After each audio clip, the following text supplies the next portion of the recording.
Well, last night I showed a chart to you that we got from the Federal Reserve in St. Louis, and it should take your breath away, but I don't think most people understand what it really means. It means how much money we're printing at the Federal Reserve. How many dollars are we actually pumping into the system for this crisis? So I thought about it last night after watching it with my family for, I don't know, 3 or 4 times. Come on, Aaron.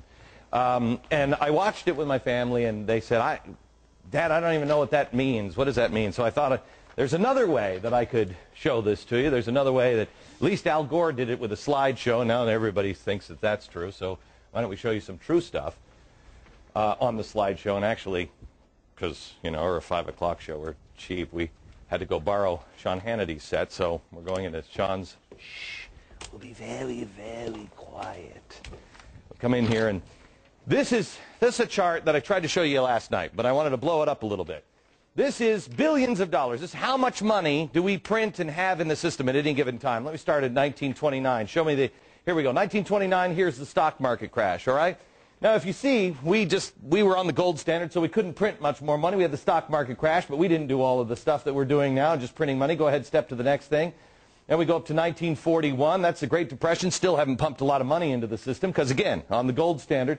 Then we have World War II, and we'll take this all the way to 1965. You'll see it comes up. We had 2 wars. We had World War II, and we also had the Korean War. In 1965, we were having the Vietnam War. But here's where it gets sticky, because we had all these wars, and we tried to dogpile on with the Great Society. Well, how are we going to pay for all that? Well, in 1971, Richard Nixon says, why don't we get rid of the gold standard? So that way, we can just print whatever we want. But we promise the rest of the world, oh, no. We'll never print too much. Really, we're good for it. I mean, look at our record here. We don't do that. Great Society kicks in, and look what happens. Next point, please.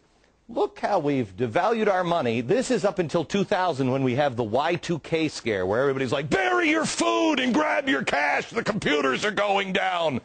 That's why the government put this little spike here. If you see that little spike, goes up because they just dump a lot of cash into it, and then they bring it back in. They pull it back in. But it's difficult to pull things back in, especially when you have a horrible event like 9/11. Next stop is 9/11. You'll see it's just a little spike back up just a little bit. Remember how everybody was freaked out that the world was coming to an end? Do your patriotic duty. Go spend.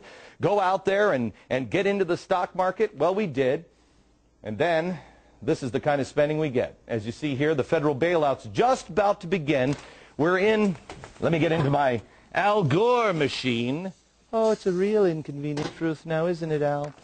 Look at this hockey stick. This is the hockey stick that Al Gore was talking about with the, you know, the woolly mammoth coming back or whatever the hell he's talking about. Here's where we were in September last year.